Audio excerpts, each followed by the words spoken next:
Welcome to my first drive video of this 2025 ice grey metallic Porsche Taycan. This is the base rear wheel drive version that starts at £86,500 here in the UK. This particular press car has the £4,500 Performance Battery Plus option, which essentially means it has a slightly bigger battery at 105 kilowatt hours and now has a claimed combined range of 421 miles, which is really impressive. But as we know, most claim ranges when we're talking about EVs aren't always true. But even if you chop some of that range off, that's still really impressive. The Performance Battery Plus gives us an extra 27 horsepower, meaning this now has 435 horsepower, and it can charge at speeds up to, and that's important, up to 320 kilowatts, depending on the charger, of course, and how much juice is in the battery when you start charging, because once you get up above about 60–65%, the charging will really start to slow down. In terms of styling, well, you'd be hard pushed to tell the difference between this model and the pre-facelift, but there have been a few subtle changes. The bumper is slightly different around this area. The headlights, although they look very similar, inside they're very different.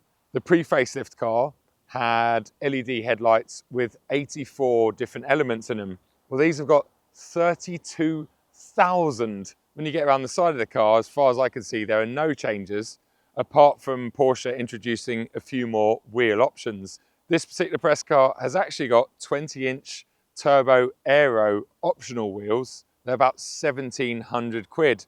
It comes standard with some dreadful looking 19-inch wheels, which I'll definitely try and avoid if you're speccing a Taycan, because as we know, residuals on these aren't brilliant, and I think if you didn't spec an optional wheel, well, nobody's going to want to buy that car when it's used. Great to see that this press car also has Michelin Pilot Sport 4 tyres that are N-marked, meaning they are homologated for this particular car. When we get around the back of the car, surprise, surprise, there's not many changes. Just this light section is slightly different, and I believe you can option this Porsche to illuminate at night. Something I'm not that impressed with is this sort of diffuser section here. It looks like something you'd find on a base Mini 1 wheel arch. I would worry that that would change colour over years and age quite badly. But otherwise, as an overall package in terms of styling, well, I think the Taycan is and always has been one of the best looking Porsches on the road, especially if you option the right wheels and if you go for the Sport Turismo, which is essentially the estate or wagon version of the saloon. For me, that is a no-brainer. It's less than £1,000 more than the equivalent saloon, and it adds practicality, and I think it is undoubtedly better, at least in my eyes, but I do like wagons and fast wagons. Normally at this point in my reviews, I'll tell you about the combustion engine under the bonnet, but this one doesn't have one. It does have a frunk, however, a boot in the front, and it's 84 litres, so it's a little bit smaller than what you'd get in a 911, but that is going to be handy and helpful because the boot at the back of this is only 407 litres, which isn't that impressive. And because the boot opening is not that large, it's quite awkward to get larger things in there. Porsche claim this car with the Performance Battery Plus option will do the 0 to 60 sprint in just 4.5 seconds. More impressive to me, at least, is the fact it will do 0 to 100 miles an hour in 10.3 seconds. You see, most EVs out there will accelerate very quickly up to 60 or 70 miles an hour, but then they'll slow down after that. Part of the reason this and every other Taycan out there accelerate quickly above 60 miles an hour is because they actually have a 2-speed gearbox. And that helps with acceleration and it helps with efficiency, especially at motorway speeds. Before we jump inside, or as we jump inside, there's something I wanted to point out with the Taycan. It's something I've always struggled with, being 6'4". You see, firstly, this car sits very low, as you can probably see, and the doors are actually pretty small. And when you open them, the door openings are even smaller. And so when you come to get inside, it's really difficult. Then factor in this dashboard that juts out, especially this sharp bit. that I think has been hit a few times already. There's a couple of marks on it, and this press car is only 3 or 4 months old. And you'll see what I'm talking about now when I try and get myself into the car. This B pillar sits really far forward. The dashboard comes all the way back. There's not much space there. And so when it comes to getting in the car, well, you can see there that my knee and my shin are hitting the dashboard. So you kind of got to tilt around like this, get in between the steering wheel and the B pillar that sits forward, and then swivel around. But once you're inside, it's lovely. You feel really, really cozy, driver focused. You feel cocooned in here because you have that B pillar forward. And of course, the fact that it's a Porsche, well, the driving position is perfect. The ergonomics are perfect, but getting in and out are not perfect. Let's now open the rear door. Remember, this car is 5 meters long. It's pitched as a large family car, really. I can't get in it the traditional way, just like the front seat. So I've kind of got to get in like this, swivel my bum around, and then swivel my legs around. And, well, that's my driving position in the front there. My knees are squashed against the seat, and the seats are quite upright as well. I wouldn't want to spend much time in this rear seat or on this rear bench. This particular press car has actually got the 3rd seat option, but there would need to be 3 small adults or 3 medium-sized children, because there's really not much room in here at all. And getting your feet out, although there's room for your feet in the footwell, I've got UK 11s, so big feet, getting them in and out is just impossible. I've also bashed my head on the headlining getting out the driver's seat, so it's something that not many people talk about with the Taycan and the e-tron GT, but in terms of practicality, well, it's not as good as something like a Panamera or anywhere near as good as Porsche's Cayenne. If you want practicality and you want the Taycan, get the Sport Turismo, because it gives you a little bit more headroom in the rear and it gives you a lot more boot space, which surely is a good thing. Right, let's now get in and talk about any changes that might have happened in the interior. Once we get inside, everything is pretty much perfect. Driving position, massively adjustable. I've got loads of headroom up here, unlike in the back. I've got lots of familiar Porsche things to look at, including this beautiful wheel. Ergonomics are spot on, so my elbows rest nicely on this center console and on the door card here. But as far as I can tell, there haven't really been any major changes in here. I mean, when I sat in a Taycan for the first time back in 2021, I think it was, a big shout out to my friend Tom, who lent me his Taycan 4S. I remember thinking that this is the future. It is so modern in here, and 3 or 4 years later, well, it still feels just as modern. There's nothing dated about this interior whatsoever. They have done a few minor things, including a kilowatt figure that sits next to the battery on the dashboard here, and that lets me know how fast I can charge the battery. So for instance, at the moment, we're at 62% battery, and I can charge it at speeds up to 110 kilowatt. But once the battery depletes a bit further, let's say to about 30 or 40%, I'm hoping that that figure is going to be up around the 300 kilowatt mark. But once again, in terms of practicality, there's not a great deal in this interior, especially if you're using it as a family car. We've got a tiny little center console bin there. We have got 2 cup holders.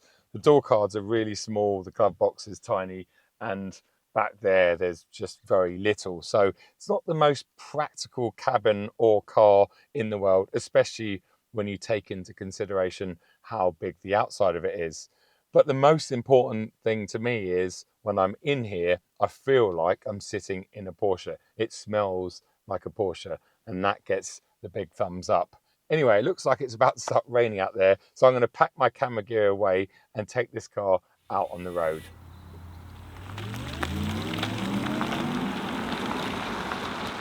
As predicted, conditions outside have indeed worsened, but that's not going to stop me doing this review, and it's not going to stop me testing out this car's claimed acceleration figures. I'm going to put it into Sport Plus, so it lowers a little bit, gives me a better throttle response. Not that I'm going to need it in this weather. My Racebox Mini is ready to go. I'm going to leave all the traction and stability aids switched on because the traction control in a Taycan is really sophisticated. Also, when you do deactivate everything, I feel that there is still some traction control happening in the background. So I'm going to let the car do all of that. Porsche claim this will do the 0 to 60 sprint in 4.5 seconds, providing it has the Performance Battery Plus, which this press car does. My left foot is hard down the brake, right foot on the accelerator, launch control activated. Here we go. Oh, amazing traction considering the conditions.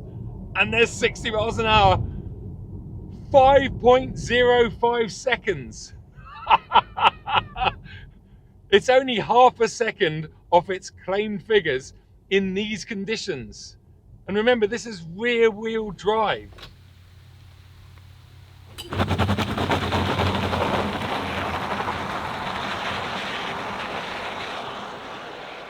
I've spent a fair amount of time with the pre-facelift Taycan throughout the range, from the rear wheel drive to the 4S right up to the Turbo S. And in fact, about 12 months ago, I was out in gorgeous Sweden in a Turbo S, and I really got to experience what that car is like to live with and uncover or discover just some of its ridiculous performance.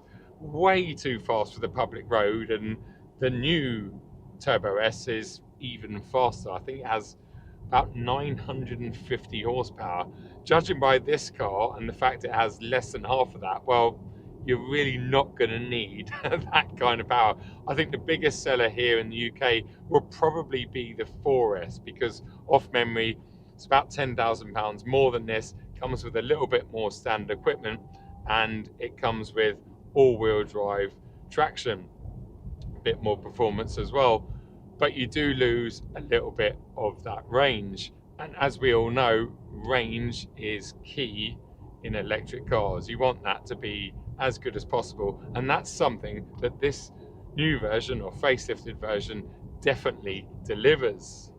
Let's start with ride and handling. You'll be pleased to hear that Porsche now give you their adaptive air suspension across the Taycan range. You're going to kind of expect that in a car that retails at almost £90,000.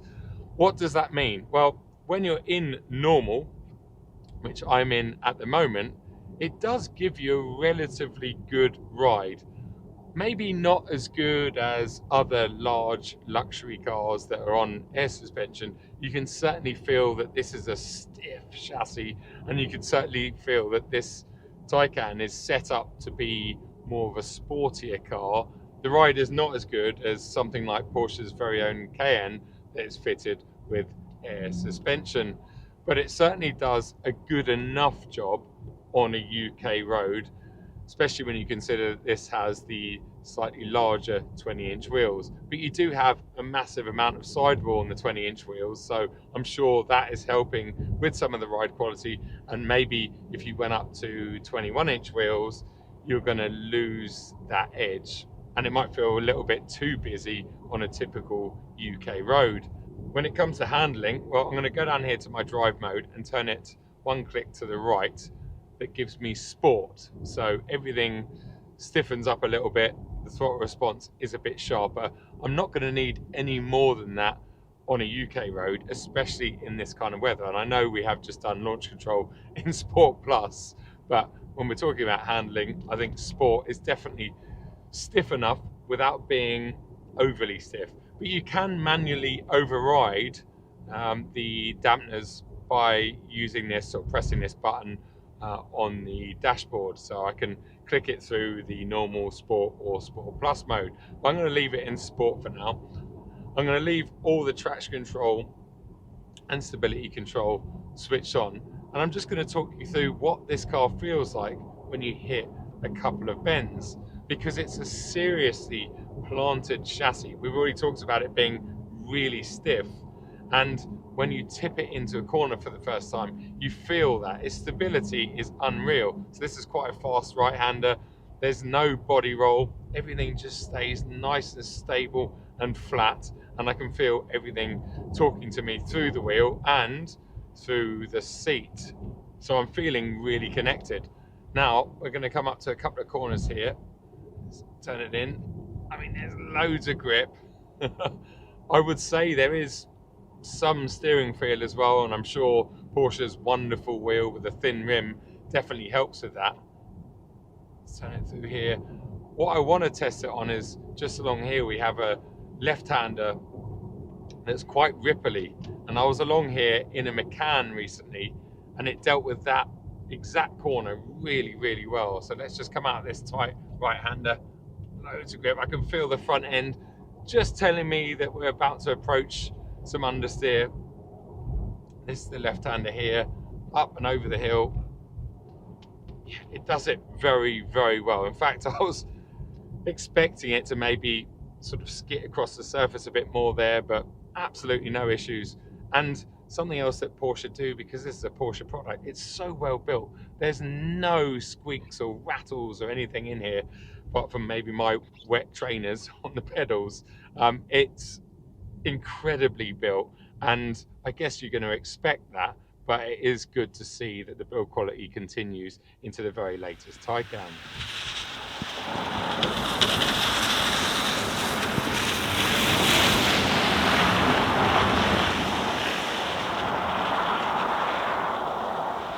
We've already briefly talked about the drive mode, and in fact there's 4 different modes in this base Taycan, starting with range. And yeah, as you've guessed it, that is a mode that is set up to give you the best available range. So it's quite a soft throttle response.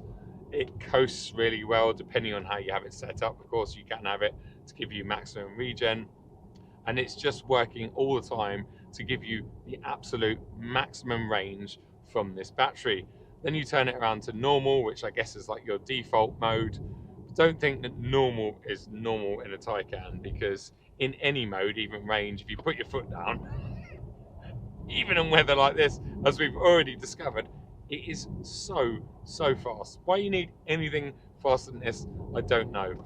Then you go around to Sport, which we've just played with, and then Sport Plus, where it lowers a little bit, hunkers down, and it really does stiffen up. You can start to feel every single crease and ripple in the road. I wouldn't say that's much of a UK road mode, but if you had this in Germany or France and a lovely winding back road with smooth tarmac, that's the mode that you'd be in.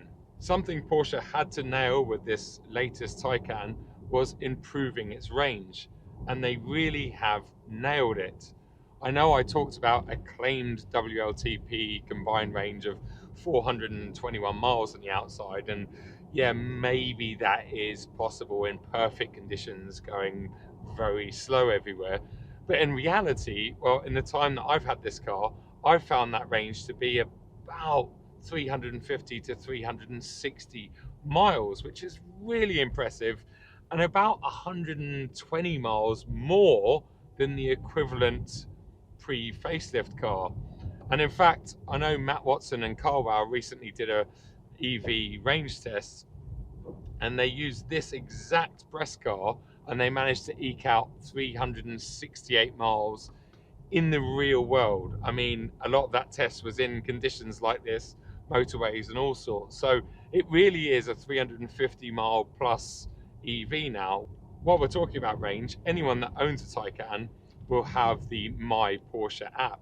I actually downloaded that app yesterday onto my phone and linked it or paired it with this car, and it's really interesting. There's loads of information on there, and I'm sure it'll be helpful in terms of figuring out and planning your route and your journey, preconditioning the battery, etc, etc. Somewhere the Taycan really struggles in the UK is just how wide it is. I've had this car for a couple of days and I'm still not used to the width of it. It's basically 2 meters wide, and it feels like it's about 2.5 meters wide because you're sitting so low. And every time I think that I have a bit of room down the left hand side of the car and I glance over to that mirror, I can see that my left wheels are essentially on the white line. There is no margin for error in this car. And this particular road, although it's not the widest in the world, it's definitely not the narrowest in the world. So it's a tricky car to navigate down one of your favorite roads. And therefore, the faster you go, the trickier it gets, and it really doesn't leave you with much room for error. And I think that is a negative point with this car. And although it's a similar width to, let's say, Porsche's Cayenne, in the Cayenne you're sitting quite a bit higher, so you have a much better view of the road and you can judge the width of the car a lot easier. Whereas in this, well, I can imagine Porsche have sold a lot of replacement wing mirrors for Taycans and repaired a lot of offside wheels. In fact, this particular car has a curved left front.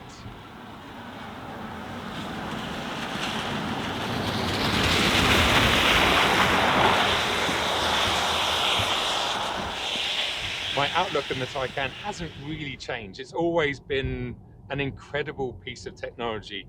It gets you from A to B in a ridiculous time, even if it is just the base rear wheel drive version. It's so fast, so capable, so well built. But as we discovered right at the start of the video, one of the biggest problems with this car for me is just how impractical it is and how hard it is for taller people like me to get in and out, whether you're getting the front or the back of the cabin. And I think that kind of makes it as a product a little bit flawed. Then we look at the boot space, it's not brilliant. If you are adamant about getting a Taycan, definitely get a Sport Turismo or the Cross Turismo. They're a fraction more in price. They probably have slightly better residuals and they're definitely more practical. But to me, this car's biggest rival is a car and a model that has just gone up on sale from Porsche itself, and that is the new electric Macan. I haven't driven one yet, but I'm almost positive and certain that it's going to give you better value for money, and it's going to give you pretty much everything this car's got for about £20,000 less. Yeah, 20 grand less. And I bet you it's easier to pilot down your favorite road because, like I said earlier on, when I compared this to the Cayenne, in the Macan, you're sitting that little bit higher, and it probably will depreciate slower as well, but I can't predict that. Time will tell. Anyway, I hope you've enjoyed this video. Stay tuned for another one coming very, very soon. Cheers.